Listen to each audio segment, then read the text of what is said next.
നമസ്കാരം. ശ്രീകൃഷ്ണ കഥാമൃതം ഭാഗം 505 501. ഓം ഗം ഗണപതയേ നമ. ഓം സം സരസ്വതേ സ്വാഹ. ഓം ശ്രീ ഗുരുഭ്യോ നമ. ഓം ശ്രീ രംഗനാഥ ശർമ്മണേ നമ. നാരായണ നാരായണ നാരായണ നാരായണ നാരായണ നാരായണ നാരായണ നാരായണ നാരായണ നാരായണ നാരായണ. ഓം ശ്രീകൃഷ്ണാർപ്പണമസ്തു. ഓം ശ്രീകൃഷ്ണായ പരബ്രഹ്മണേ നമ. ഓം ശ്രീകൃഷ്ണായ പരമാത്മനേ നമ. ഹരേ രാമ രാമ രാമ ഹരേ ഹരേ, ഹരേ കൃഷ്ണ കൃഷ്ണ കൃഷ്ണ ഹരേ ഹരേ. ശ്രീകൃഷ്ണ കഥാമൃതം ഭാഗം 505. ഇപ്പോൾ ശ്രീകൃഷ്ണ ലീലാകാന്ഡം എന്നുള്ള രണ്ടാം ഭാഗത്തിലെ രണ്ടാമത്തെ സർഗമാണ് നമ്മൾ പറഞ്ഞുകൊണ്ടിരിക്കുന്നത്. ദേവകി വിവാഹം അശരീരി കേട്ട് കംസനെ വസുദേവർ സാന്ത്വനം ചെയ്യുന്നത് മുതലായിട്ടുള്ള ഭാഗങ്ങൾ. അതിൽ ഒരു 15 ശ്ലോകങ്ങൾ, 15ാമത്തെ ശ്ലോകമാണ് പറഞ്ഞു നിർത്തിയത്. മർത്യൻ്റെ മാറ്റുമിന്നേണ്ടത് ഈ മട്ടാമളവിങ്കലാം. ഓരോരുത്തരുടെയും സ്വഭാവ ഗുണത്തെ അളക്കാനുള്ള പാരാമീറ്റേഴ്സ് ഈശ്വരൻ്റെ തത്വങ്ങളായിട്ട് പറഞ്ഞു തന്നിട്ടുണ്ട്. അത് നമ്മൾക്ക് അറിയാത്തത് കൊണ്ട് ഞാൻ ചെയ്യുന്നതൊക്കെ ശരിയാണോ തെറ്റാണോ, എത്ര ശതമാനം തെറ്റുണ്ട് ശരിയുണ്ട് എന്നും നമുക്കറിയണില്ല ഇൻ ജനറൽ.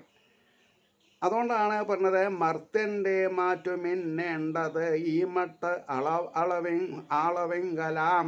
അധർമ്മം ചെയ്തു പോകായ ജന്മം മലിനമാം പ്രഭോ. അതുകൊണ്ടാണ് ഇത് 8, 10, 12 വയസ്സിൽ പഠിച്ചിരിക്കണമെന്ന് പറയാൻ കാരണം. ഇന്ന് ഞാനൊരു വിവാഹ നിശ്ചയത്തിന് പോയിരുന്നു. അപ്പോൾ വിവാഹ നിശ്ചയത്തിന് പോയപ്പോൾ 2-3 അത്ഭുതങ്ങളാണ് ഉണ്ടായത്. എന്താ അത്ഭുതങ്ങൾ എന്ന് ചോദിച്ചാൽ, ഒരു 3 ചേച്ചിമാർ, സഹോദരന്മാർ. അതിൽ 3ാമത്തെ ആളുടെ മകനാണ് എൻ്റെ ഒരു കസിൻ്റെ മകളെ പ്രപ്പോസ് ചെയ്യണത്. മകനാണ് പ്രപ്പോസ് ചെയ്യുന്നത്. അപ്പോൾ അവിടെ പോയപ്പോൾ ഒരാൾ എന്നെ ഇങ്ങനെ അന്വേഷിച്ച് നടക്കുകയാണ്. ഞാൻ ഗുരുവമ്പലത്തുകാരനാണെന്ന് അദ്ദേഹത്തിന് അറിയാം. അപ്പോൾ 2013 ആഗസ്റ്റ് 28-ാം തീയതി ഒരു അഷ്ടമി രോഹിണിക്കാണ് പ്രഭാഷണത്തിന് പോയത്. അന്ന് അദ്ദേഹത്തിന് എന്നെ ഇഷ്ടമാവാൻ അന്ന് അദ്ദേഹം എത്രയോ 2 റുപ്യ ഇട്ട് എനിക്ക് ദക്ഷിണ തരുണ്ടായി. ഞാൻ 1 റുപ്യ എടുത്തിട്ട് 1 റുപ്യ മുടക്കി കൊടുത്തു. എന്താ കാരണം?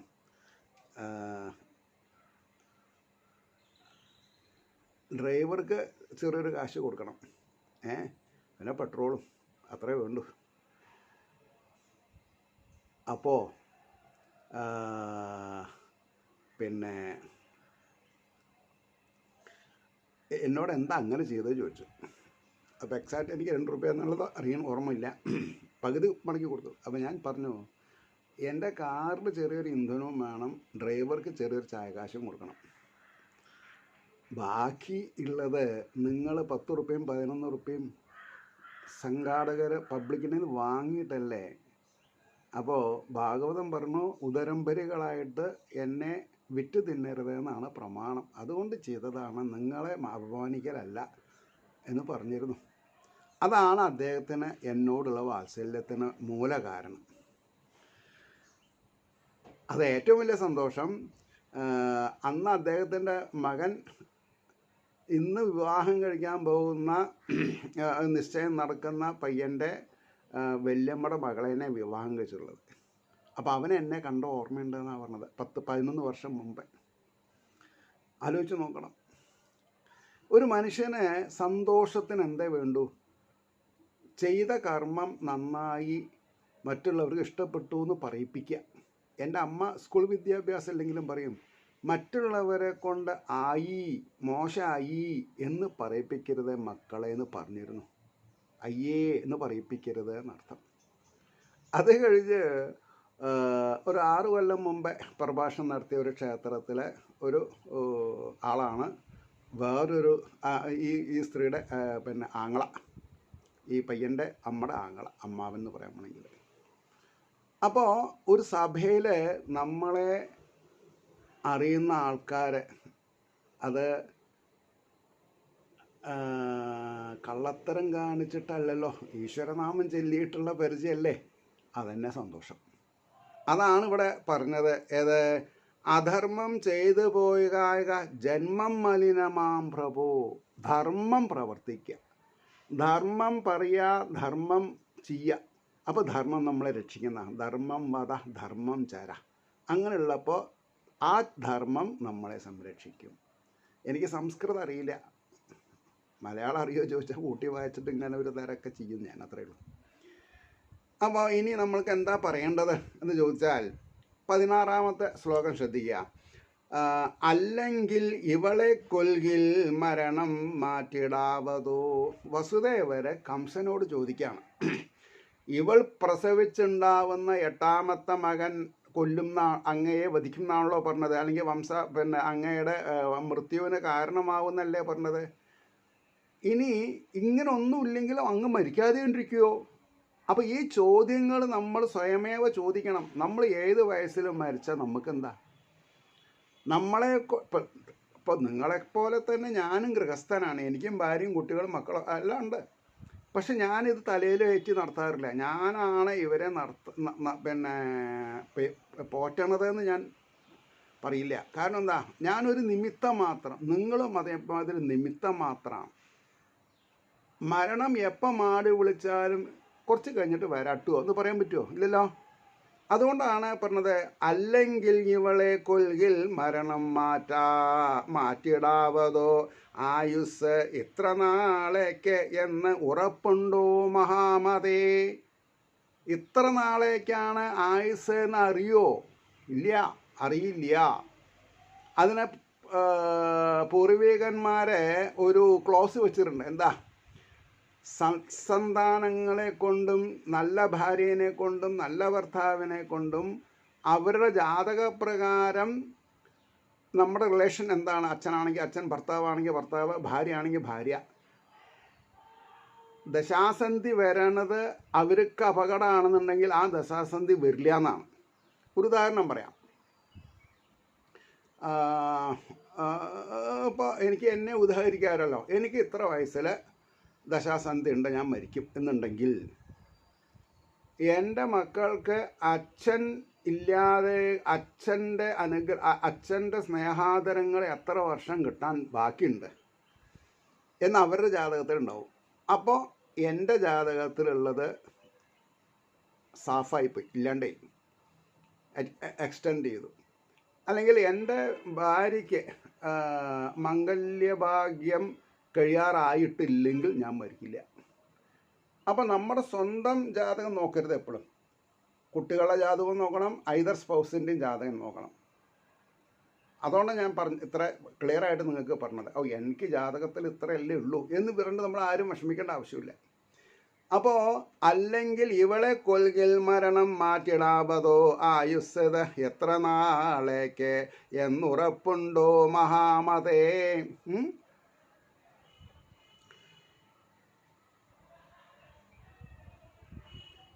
പാപിയായിട്ടു ജീവിക്കുന്നതിനേക്കാളും ഉത്തമം.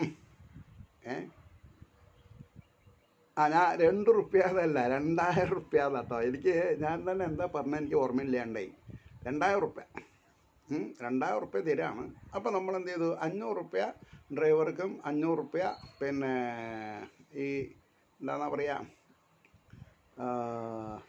പെട്രോളിനെന്ന് വെച്ചോളൂ. അപ്പോൾ 1000 റുപ്യ മുറക്കി കൊടുത്തു. ഞാൻ വിചാരിച്ചു എന്താ ഈ 2 റുപ്യയുടെ ഇത് ഒന്നുമല്ല. അങ്ങനെയല്ല, 2000 രൂപ. അതിൻ്റെ ഇടയ്ക്ക് ഞാൻ നിങ്ങളോട് പറയുണ്ടായി, എൻ്റെ മോളെ ശിവരാത്രി ദിവസം ഗൾഫിൽ നിന്ന് വരും അവളെ അമ്മായിമ്മയെ കൊണ്ടുപോകാൻ വേണ്ടിയിട്ട്. ശിവരാത്രി ദിവസം കിട്ടിയൊരു പ്രഭാഷണം. അന്ന് അവരൊന്നും തന്നില്ല, വേണ്ട, ഞാൻ കയ്യിൽ പോക്കറ്റിൽ കാശിട്ടിട്ടാണ് പോയത്. കാരണം ഇങ്ങോട്ടായിട്ട് പെട്രോൾ അടിച്ചില്ല, 6 റുപ്യക്ക് പെട്രോൾ അടിച്ചു. അപ്പോൾ അത് അവിടെയും പോകാൻ പറ്റി, എയർപോർട്ടിലും പോയിട്ട് വരാൻ പറ്റി. അവന് 500 റുപ്യ കൊടുപ്പിക്കുകയും ചെയ്തു. ഞാൻ സൂത്രത്തിൽ എൻ്റെ അടുത്ത് ഞാൻ ഡ്രൈവർക്ക് എന്തെങ്കിലും ചെയ്യണോ ചോദിച്ചു. അവർ എന്ന് പറഞ്ഞാൽ 500 റുപ്യ കൊടുത്തോളൂ പറയാൻ. അയാൾക്ക് കൊടുക്കാൻ പറയാൻ എനിക്ക് അധികാരം ഉണ്ടല്ലോ, എനിക്ക് വേണ്ടെന്നല്ലേ പറയണ്ടു. ഇതാണ് ജീവിതത്തിൽ എന്ത് കിട്ടിയാൽ ഭഗവൻ ഭൂതഭാവേശാന ജാനേ ഹിതമാത്മാന ത്വമേവ സഞ്ചിന്ത വിഭോ ഹിതം മേ കർത്തുമർഹസി എന്ന പ്രാർത്ഥന ഞാൻ നിങ്ങളോട് പറയാറുണ്ട്. ഭഗവാനോട് എന്താ പ്രാർത്ഥിക്കേണ്ടത്? എന്ത് കിട്ടിയാലാണ് എനിക്ക് സന്തോഷമാവാന്ന് എനിക്കറിയില്ല. അതുകൊണ്ട് അനാദികാലം മുതൽക്ക് അങ്ങാണ് എൻ്റെ ആത്മീയ ചങ്ങാതി. അങ്ങയെ മറക്കക്കാരനാണ് ഈ പ്രശ്നങ്ങളൊക്കെ. ഭഗവാൻ തന്നെ ചോദിക്കുന്നുണ്ട്, താൻ എന്നെ മറന്നില്ലേ?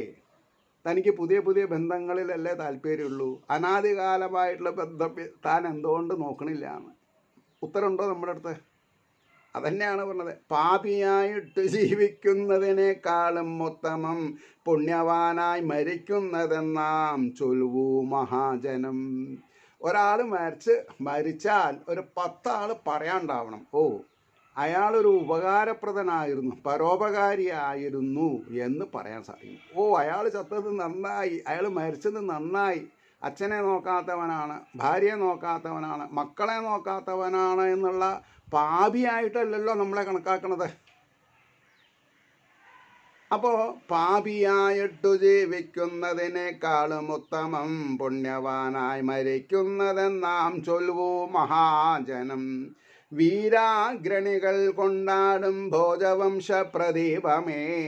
അപ്പോൾ വസുദേവർക്ക് അറിയാം, ഈ കംസൻ അയാളുടെ ആയുസ്സിന് ഭംഗം വരും പറഞ്ഞപ്പോഴാണല്ലോ പെങ്ങളുടെ കഴുത്ത് വെട്ടാമെന്ന് പറഞ്ഞത്. അപ്പോൾ ഞാൻ ഇനി ആ കേട്ടതിന് ഇരട്ടി നല്ല വാക്ക് പറഞ്ഞിട്ട് ഇദ്ദേഹത്തിനെ എങ്ങനെയെങ്കിലും എൻ്റെ വാമഭാഗത്തിനെ, എൻ്റെ പ്രേയസിയെ ഞാൻ ജീവനോടുകൂടി എനിക്ക് കിട്ടിയാൽ മതി എന്നുള്ള നിലയായിരുന്നു. അതുകൊണ്ടാണ് പറഞ്ഞത്, വീരാഗ്രണികൾ കൊണ്ടാടും ഭോജവംശ പ്രദീപമേ. അതായത് ഭോജവംശത്തിലെ ഏറ്റവും വലിയ മഹാനാണ്, ധാർമ്മികനാണ്, അങ്ങനെ അങ്ങോട്ട് പൊക്കി വെച്ചു. വെറുതെ കരുതേക്കൊല്ല വെണ്ണിലാവൊത്ത കീർത്തിയിൽ. അതായത് കൈലാസപർവ്വതത്തിലെ മഞ്ഞുപോലെ, തൂവെള്ള മഞ്ഞുപോലെ പരിപാവനമായ കീർത്തിമാനായ അങ്ങയ്ക്ക് അങ്ങയുടെ മുഖത്ത് അങ്ങ് കരിവാരി തേക്കരുത്. പണ്ടത്തെ ഒരു ശീലാണത്, ഒരു ഫ്രേസാണത്. വെറുതെ മുഖത്ത് കരിവാരി തേക്കരുതേ. പൗഡർ ഇടാം. ചില കുട്ടികളുണ്ടല്ലോ കൺമഷി എടുത്തിട്ട് മുഖത്തൊക്കെ എഴുതും. അവർക്കറിയില്ല അത് കൺമഷിയാണെന്നുള്ളത് അറിയില്ല. കണ്ണിലാവും എഴുതിയിട്ടുണ്ടാവുക, പക്ഷേ മീശ വരച്ച കൂടുതലേക്കാവും. അപ്പോൾ ഈ നാടൻ ശീലുകൾ അറിയണമെന്നുണ്ടെങ്കിൽ സ്വന്തം ഭാഷ അറിഞ്ഞിരിക്കണം. അല്ലെങ്കിൽ ഇപ്പോൾ ഇതൊന്നും സാധാരണക്കാർക്ക് വായിച്ചാൽ മനസ്സിലാവില്ല. അവരെ കുറ്റം പറഞ്ഞിട്ട് കാര്യമില്ല.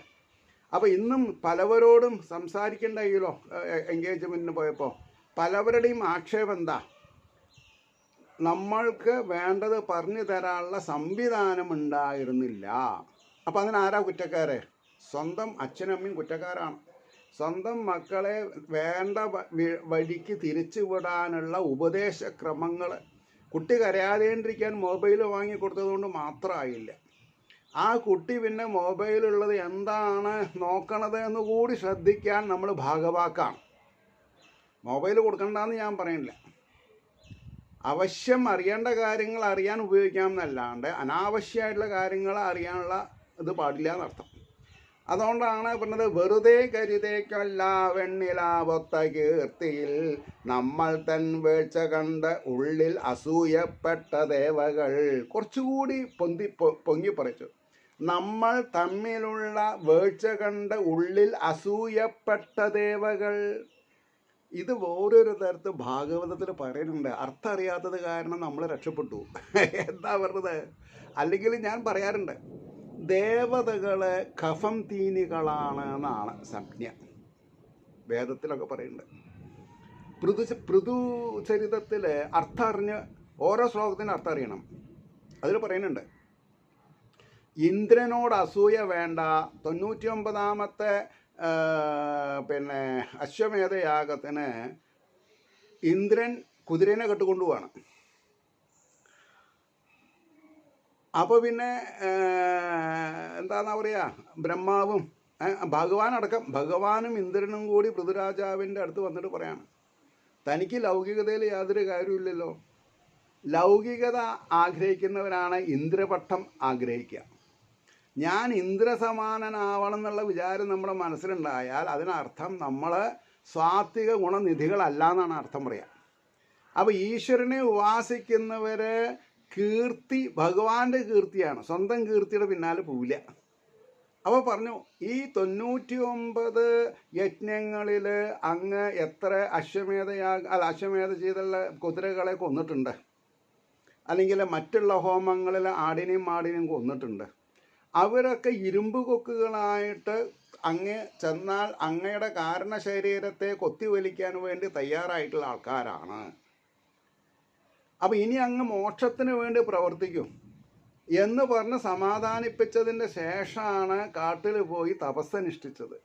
അതുകൊണ്ട് അദ്ദേഹം എന്ത് ചെയ്തു, ഈ 99 യാഗത്തിൽ ചെയ്തിട്ടുള്ള ദുഷ്പേരുകളെ ഇല്ലായ്മ ചെയ്തിട്ടാണ് അദ്ദേഹത്തിന് എന്ത് കിട്ടിയത്, മോക്ഷം കിട്ടിയത്. അപ്പോൾ വായിക്കേണ്ട കൂട്ടത്തിൽ വായിച്ച് അറിയേണ്ട കൂട്ടത്തിൽ അർത്ഥം അറിഞ്ഞാൽ മാത്രമേ ഈ പുരാണ പാരായണം കൊണ്ട് നമ്മൾക്ക് ലാഭമുള്ളൂ. ഇപ്പോൾ ഈ ചിലവർ ഒറ്റവായന വയ്ക്കും, പിറന്നാൾ ദിവസം, ശ്രാദ്ധ ദിവസം, അത് മൂലാണെങ്കിൽ മൂലം, കിളിപ്പാട്ടാണെങ്കിൽ കിളിപ്പാട്ട്. അതിനർത്ഥം വായിക്കണവർക്കും അറിയില്ല, വായിപ്പിക്കണവർക്കും അറിയില്ല എന്ന് പറഞ്ഞാൽ മോശമാണ്. നമ്മൾ എന്തിനാണ് സപ്താഹത്തിന് 5000 50,000 കൊടുത്ത് അന്നദാനം നടത്തണത്? ഇതിൻ്റെ അർത്ഥം അറിയാതെ കൊണ്ട് ചെയ്താൽ ഈ 50,000 പോയി എന്നർത്ഥം. അത് പ്രൊഫഷണൽ ആചാര്യന്മാർ പറഞ്ഞു തരില്ല. പറഞ്ഞു തന്നാൽ പിന്നെ അടുത്ത കൊല്ലം അവർക്ക് വേറെ എവിടെയും സപ്താഹം കിട്ടില്ല. അപ്പോൾ ഉദരംഭരികളായിട്ട് നിങ്ങൾ എന്നെ ക്രയവിക്രയം ചെയ്യരുത് എന്നൊരു സംജ്ഞ ഇതിൽ ഉണ്ട് എന്നുള്ളത് ഏതെങ്കിലും പ്രൊഫഷണൽ ആചാര്യന്മാർ പറഞ്ഞ് നിങ്ങൾ കേട്ടിട്ടുണ്ടോ? അതുകൊണ്ടാണ് പറഞ്ഞത് നമ്മൾ തന്നെ വീഴ്ച. അപ്പോൾ ഈ പൊതുജനങ്ങളിൽ ബഹുഭൂരിപക്ഷം ആൾക്കാരെയും യജ്ഞങ്ങളും യാഗങ്ങളും ചെയ്ത് ദേവന്മാരെ പ്രീതിപ്പെടുത്തണം എന്ന് പറയണത് അവർക്ക് ഹവിസ് കിട്ടാൻ വേണ്ടി. അതാണ് കബന്തീനികൾ എന്ന് പറഞ്ഞത്. നേരെ മറിച്ച് മഹാവിഷ്ണു ഒരിക്കലും അങ്ങനെ പറയണില്ല. നിങ്ങൾ ഒരു തുള്ളി വെള്ളം, ഒരു കായ, ഒരു ഇല സ്വമനസ്സോടുകൂടി ലോകാസമസ്ത സുഖിനോ ഭവന്തു എന്നുള്ള താല്പര്യത്തിൽ പ്രീതിജനകമായിട്ട് എനിക്ക് തരൂ, നിങ്ങൾക്ക് മോക്ഷം ഞാൻ തരാമെന്നാണ് വിഷ്ണു പറഞ്ഞത്.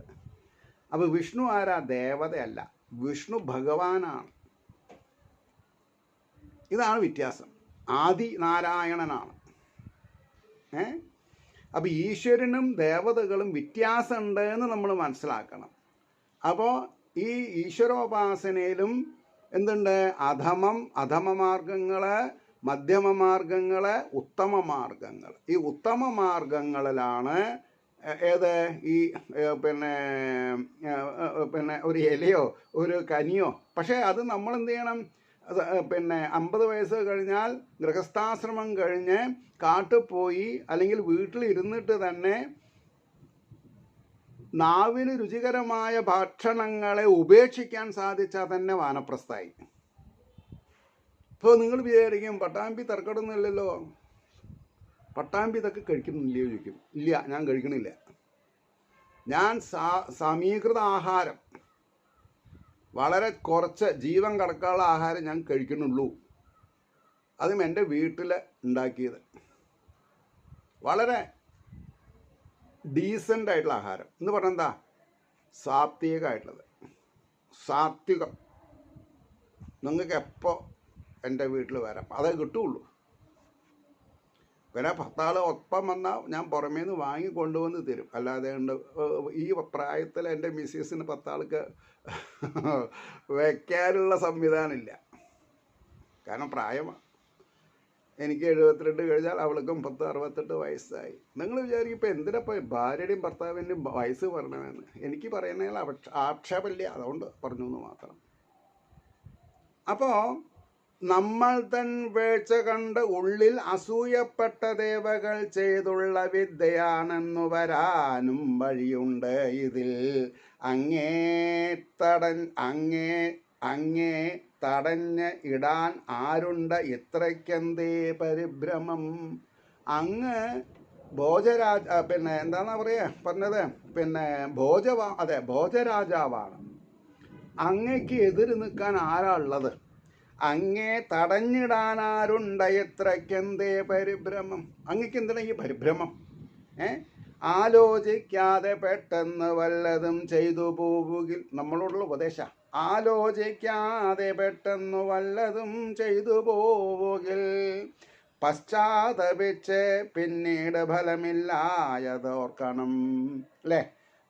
അത് ഒരു നിമിഷത്തിൽ വിഷമം തോന്നി തൂങ്ങി വരച്ചാൽ രണ്ടാമത്തെ നിമിഷത്തിൽ കഴുത്തിൽ കയറ് മുറിയതിൻ്റെ ശേഷം അയ്യോ വേണ്ടായിരുന്നില്ല എന്ന് പറഞ്ഞ വല്ല കാര്യമുണ്ടോ?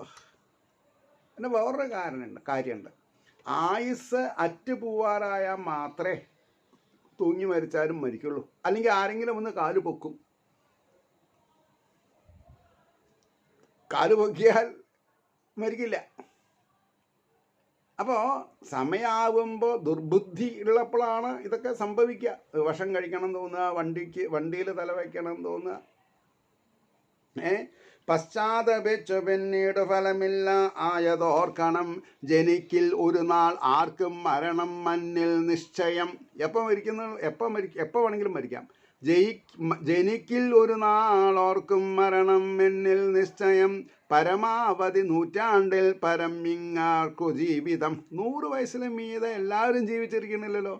ഇപ്പം ഇന്നലെ വാട്സപ്പിൽ 81ാം വിവാഹമംഗള ദിനം ആഘോഷിച്ച ഒരു ദമ്പതിമാർ, ക്രിസ്ത്യൻ ഫാമിലിയാണ്, ഞാൻ ഫേസ്ബുക്കിലിട്ടുണ്ടായിരുന്നു. 81ാം വിവാഹ വർഷം. അപ്പോൾ 13-14 വയസ്സിലാണെങ്കിലും ഒരു 100 വയസ്സിൽ ആയില്ലേ. എന്നാലും എടുത്തിട്ടല്ലല്ലോ കൊണ്ടുപോകുന്നത്. അവർ നടന്നു പോകണ്ട, ഭാര്യയും ഭർത്താവും നടന്നു പോകണ്ട. I am very happy. ഞാൻ ഷെയർ ചെയ്യാനുള്ള കാരണം തന്നെ അതാ. ഏത് ജാതി മതക്കാരനായിക്കോട്ടെ, എബൌട്ട് 100 ഇയേഴ്സ് ജീവിച്ചിരിക്കുന്ന ഒരാൾ ഭാര്യയും ഭർത്താവും നടന്നു പോകുന്നുണ്ടല്ലോ. ആ ജഗദീശ്വര പെരുമാൾക്ക് നമസ്കാരം. പിന്നെ ഇവർ അത്രയും നിഷ്കളങ്കന്മാരായിരിക്കണം. ആയുസ് വർദ്ധിച്ചാൽ മാത്രം പോരാ, ആയുസ് അനുഭവിക്കാനുള്ള യോഗം വേണം, വേണ്ടേ? അപ്പോൾ പരമാവധി നൂറ്റാണ്ടിൽ പരം ഇങ്ങാർക്കു ജീവിതം തടയാനവതോ മൃത്യു വല്ലോർക്കും വല്ല മട്ടിലും. മൃത്യുവിനെ വല്ലവർക്കും തടയാൻ പറ്റുമോ? ഇല്ല. തടയാനാവതോ മൃത്യു വല്ലോർക്കും വല്ല മട്ടിലും. മരുന്നില്ല ഇതിനേതും ഏതു വൈദ്യനും മോക്ഷമെന്നിയേ അല്ലെങ്കിൽ പഴതാം ദേഹം മാറിയിടിൽ അതിനെന്തടൽ. ഇത് നമ്മളോട് അച്ഛൻ മരിച്ചാൽ കരയുന്ന ആൾക്കാരുണ്ട്. അമ്മ മരിച്ചാൽ, വയസ്സായിട്ട് അച്ഛൻ മരിച്ച എന്തിനാ കരയണത്? അതിനുള്ള ഉത്തരാണ് ഇവിടെ.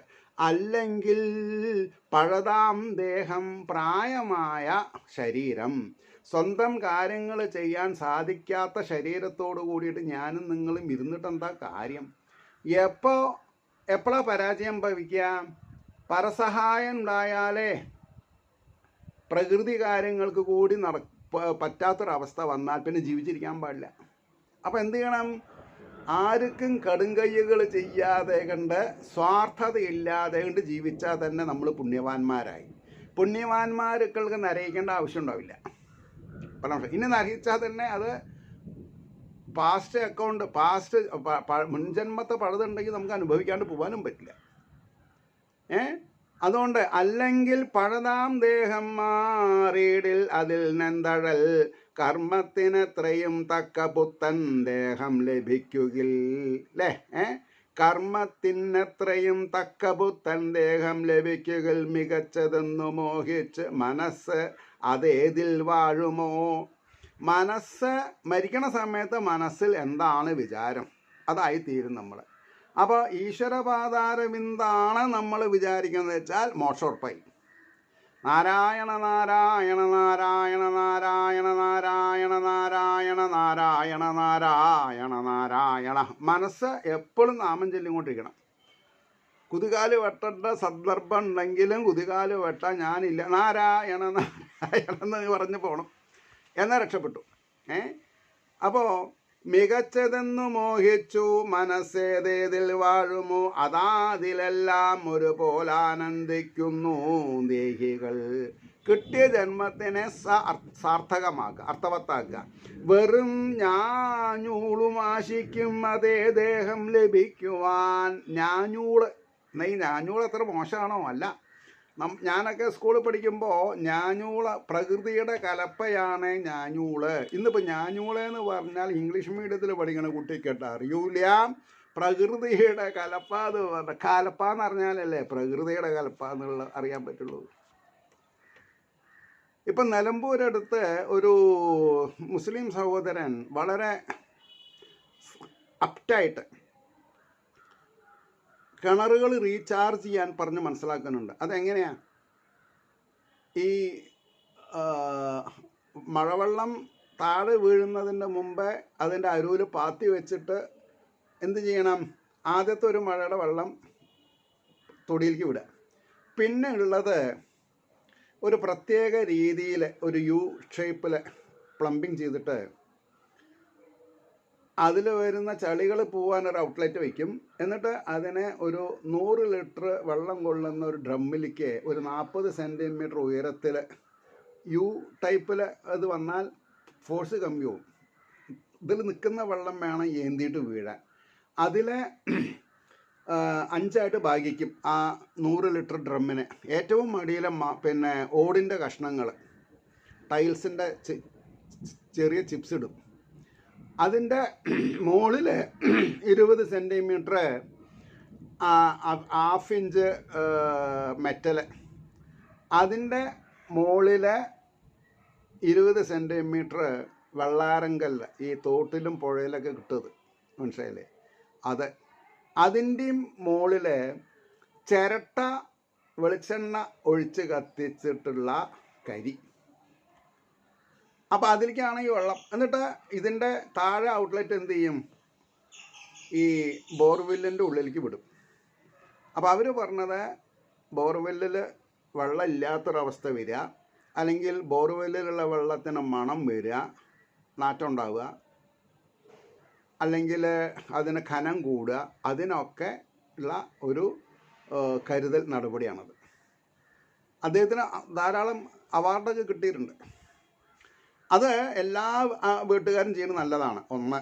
പിന്നെ ഒരു മീറ്റർ താഴെ 1 മീറ്റർ സമചതുരത്തിൽ 1.25 മീറ്റർ സമചതുരത്തിൽ എടുക്കണം. എന്നിട്ട് അതിൽ ഇഷ്ടിക കൊണ്ട് കെട്ടിയിട്ട് അടി മാത്രം കോൺക്രീറ്റ് ഒന്നും ചെയ്യരുത്. അതിൽ ചകിരികൾ അടുക്കി വയ്ക്കുക. എന്നിട്ട് ഈ തൊടിയിലത്തെ വെള്ളം അതിലേക്ക് വരാതെ കണ്ടിരിക്കാൻ ഒരു അടി ഇത് പൊന്തിച്ച് കെട്ടിയിട്ടുണ്ടായിരിക്കണം. അതിലേക്ക് ഈ മഴവെള്ളം ഇറക്കുക. അപ്പോൾ എന്തുണ്ടാവും ചോദിച്ചാൽ, ഒരു 1.5 കൊല്ലം ആകുമ്പോഴേക്കും ഈ ചകിരി എല്ലാ വർഷവും മാറ്റേണ്ടി വരും. ഈ ഈർപ്പം ചകിരി കൂടെ ഇറങ്ങുമ്പോൾ അതിൽ ഈ ഞാഞ്ഞൂളുകൾ പ്രത്യക്ഷം വരും. അപ്പം ഞാഞ്ഞൂള് മേപ്പട്ടല്ല, ഭൂമീനെ തുറക്കെ കീപ്പട്ട. അത് ഒരു 1.5 വർഷത്തിൻ്റെ ഉള്ളിൽ എവിടെയാണ് വെള്ളം നിൽക്കുന്നത് അവിടേക്ക് എത്തുന്നതാണ്. അപ്പോൾ ഈ മഴവെള്ളത്തിനെ ഭൂമിയുടെ അടിയിൽ കൂടെ കിണറ്റിലേക്ക് എത്തിക്കുക. അപ്പോൾ മഴ പെയ്യാത്ത കാലത്ത് കൂടി ഈ ഞാഞ്ഞൂളിൻ്റെ പ്രസൻസ് ഉള്ളത് കാരണം ഈ ചകിരിയിൽ ഈർപ്പുണ്ടാവും. അതിൻ്റെ ഇടയ്ക്ക് ഒരു ഇടമഴ കൂടിയും കെട്ടിയ പിന്നെ പറയും വേണ്ട. അപ്പം ഇങ്ങനെ എന്തിനും ഏതിനും സയൻസ് നമ്മളെ ഹെൽപ്പ് ചെയ്യും. സത്യം പറഞ്ഞാൽ ഇതിലുള്ള ഉപദേശങ്ങളും ഒരു സയൻസാണ്. കർമ്മഫലമാണ് നമ്മളെ രക്ഷിക്കാതുള്ളത് മനസ്സിലാക്കിയാൽ നമ്മൾ പിന്നെ ഈസി വഴിക്ക് പോവില്ല. പിന്നെ നാളികേരം ഉടക്കില്ല, ശത്രു മുട്ടറക്കില്ല, ദേഹം മുട്ടറക്കില്ല.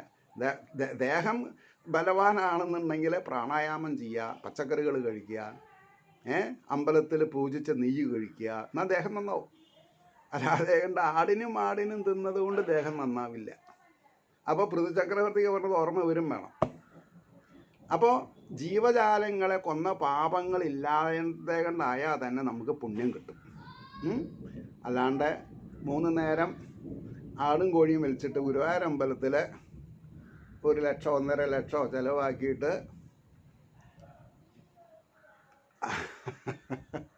3 നേരം മേളും പഞ്ചവാദ്യമായിട്ട് ചുറ്റുവിളക്ക് കഴിച്ചിട്ട് യാതൊരു കാര്യമില്ല. I am so sorry. അപ്പോൾ എന്തോ ആവട്ടെ, ഇന്നത്തെ എനിക്ക് കൂടുതൽ ജനറൽ ടോപ്പിക്കിലാണ് സംസാരിക്കേണ്ടി വന്നത്. ഈശ്വരൻ അങ്ങനെയാവും വിചാരിച്ചിട്ടുണ്ടാവുക. ഞാനങ്ങനെ വിചാരിച്ചിട്ടുണ്ടായിരുന്നില്ല. എന്താ ചെയ്യുക? അപ്പം ഇവിടെ അതാതിലെല്ലാം അപ്പം കർമ്മത്തിനെത്രയും തക്ക പുത്തൻ ദേഹം ലഭിക്കുകിൽ മികച്ചതെന്നു മോഹിച്ചു മനസ്സ് ഏതേതിൽ വാഴുമോ, അതാതിലെല്ലാം ഒരുപോലാനന്ദിക്കുന്നു ദേഹികൾ, വെറും ഞാഞ്ഞൂളും ആശിക്കും അതേ ദേഹം ലഭിക്കുവാൻ. വെള്ളത്തിൽ പ്രതിബിംബിച്ചു കാണും സൂര്യനിൽ മാത്രമാം ചാഞ്ചല്യം അമ്മട്ട് ആത്മാവിനില്ല ദുഃഖം മനസ്സിനാം. മനസ്സിലായോ? എന്താ മനസ്സിലായത്? സൂര്യനിൽ ചാഞ്ചലിപ്പില്ല. വെള്ളത്തിൽ പ്രതിബിംബിച്ച സൂര്യനിൽ വെള്ളം ഇളക്കുമ്പോൾ അത് ചഞ്ചലിപ്പ് ഉണ്ടാക്കണമെന്നല്ലാണ്ട് യഥാർത്ഥ സൂര്യനെ പിടിക്കാനും ചലിപ്പിക്കാനും നമ്മളെ കൊണ്ട് സാധിക്കില്ല. അതേപോലെയാണ് ആത്മാവ്. എന്നാൽ അപ്പോൾ ദുഃഖം അനുഭവിക്കുന്നത് ആരാ? മനസ്സ്. അപ്പം ആ മനസ്സ് ഈശ്വരാർപ്പിതമായ കാര്യങ്ങളിൽ എൻഗേജ് ചെയ്താലോ ആ മനസ്സ് വെറുങ്ങലിക്കില്ല, അല്ലെങ്കിൽ അത് ചഞ്ചലിക്കില്ല. അപ്പം ഈ ഒരു പ്രക്രിയ നമ്മുടെ മനസ്സിൽ ഉറയ്ക്കണം. എന്നാൽ ഇവളെ രക്ഷിപ്പാൻ മാത്രമോതുകയല്ല ഞാൻ. വസുദേവർ വിട്ടുകൊടുക്കണില്ല. വസുദേവർ പറഞ്ഞു, വെറുതെ ഇവളെ രക്ഷിക്കാന്നുള്ളതല്ല എൻ്റെ ഉദ്ദേശം, അങ്ങയുടെ ഭയം മാറ്റുക എന്നുള്ളതാണ്. അതാണ് പ്രീതിജനകം എന്ന് പറയാൻ കാരണം. ഒരാളുടെ ഭയം ഞാൻ എൻ്റെ സംസാരം കൊണ്ട് രക്ഷപ്പെട്ടിട്ടുണ്ടെങ്കിൽ ഐ ആം ദി ബ്ലസ്. കാരണം എന്താ? ഈശ്വരൻ്റെ വാക്കുകളിൽ എനിക്ക് പരിപൂർണ സാന്ത്വനമുണ്ട്, സമാധാനമുണ്ട്. ഞാൻ ഇന്ന് വരെ ജീവിച്ചത് അങ്ങനെയാണ്. എന്നാൽ ഇവളെ രക്ഷിപ്പാൻ മാത്രം മോതുകയല്ല ഞാൻ, പാപകർമ്മങ്ങൾ ചെയ്തിടിൽ ആർക്കും നരകമാം ഫലം. അപ്പോൾ അങ്ങ് എനിക്ക് സതീർത്ഥനാണ്, അങ്ങ് എൻ്റെ ചങ്ങാതിയാണ്, എൻ്റെ സമപ്രായക്കാരനാണ്. അങ്ങയ്ക്ക് പാപം തീണ്ടുന്നത് എനിക്ക് ഇഷ്ടമല്ല എന്നാണ് വസുദേവർ പറഞ്ഞത്. വെറുതെ അല്ല വസുദേവർ ജനിച്ചപ്പോൾ ആനകദുന്ദുഭി എന്നീ വാദ്യങ്ങളെ സ്വർഗത്തിൽ സ്വയം ഘോഷിക്കപ്പെട്ടത്. നാം ആരുടെയും ഉപദ്രവം ആഗ്രഹിക്കരുത്. ആർക്കും ഈശ്വരാനുഗ്രഹം ഉണ്ടാവട്ടെ എന്ന് തന്നെ നമ്മൾ പറയണം. നമ്മുടെ വിശ്വാസം അതായിരിക്കണം. അപ്പോൾ എന്നാൽ ഇവളെ രക്ഷിപ്പാൻ മാത്രം മോതുകയല്ല ഞാൻ, പാപകർമ്മങ്ങൾ ചെയ്തിടിൽ ആർക്കും നരകമാം ഫലം. തനിക്ക് നന്മയാശിപ്പോൻ ദ്രോഹം ചെയ്യുക ഒരാളിലും. നമ്മൾക്ക് നന്മ വേണമെങ്കിൽ നമ്മൾ എന്ത് ചെയ്യരുത്? വേറെ ഒരാൾക്കും തിന്മ ചെയ്യരുത്. നമ്മൾക്ക് നന്മ വരണമെങ്കിൽ തിന്മ എന്നുള്ളത് നമ്മുടെ മനസ്സിൽ ഉദിക്കരുത്, ചെയ്യേണ്ട ആവശ്യമില്ല. സങ്കല്പത്തിൽ കൂടി തിന്മ വരാൻ പാടില്ല. തനിക്കു നന്മയാശിപ്പോൻ ദ്രോഹം ചെയ്യുക ഒരാളിലും, ദ്രോഹബുദ്ധിയുദിച്ചിടിൽ എങ്ങെങ്ങും ഭയമേവനും. അല്ലേ? ദ്രോഹബുദ്ധിയുദിച്ചിടിൽ എങ്ങെങ്ങും ഭയം ഏവനും. വെറുതെ അല്ല, കാമ ക്രോധ മത മത്സര ലോഭ ഭയാദികൾ എന്ന് പറയാൻ കാരണം എക്സ്ട്രീം എന്താ? ഭയം ഉണ്ടാക്കണം. കാമം ഉണ്ടായാൽ ഭയം അനുഭവിക്കേണ്ടി വരും. പരദ്രോഹം ചെയ്യുവോൻ്റെ മരണത്തിനു സർവരും കാത്തിരിക്കും ജഗത്തിങ്കൽ അതിന് ഇടവരുത്തോല. മഹാഭാവി മരിച്ചു നന്നായി എന്ന് പറയിപ്പിക്കരുത് കംസ. എനിക്കതിൽ താൻ അങ്ങനെ ഒരു ചീത്തപ്പേര് തനിക്ക് ഉണ്ടാവാൻ പാടില്ല എന്നാണ് പറഞ്ഞത്. അപ്പോൾ വസുദേവര് എത്ര വലിയ ഉപദേശങ്ങളാണ് നമുക്ക് തരണത്. നമ്മളിതിൻ്റെ സീരിയസ്നെസ് എപ്പോഴെങ്കിലും മനസ്സിലാക്കിയിട്ടുണ്ടോ? അതാ വായിക്കേണ്ട ആളിങ്ങനെ വായിച്ചു പോണു. എപ്പോഴാ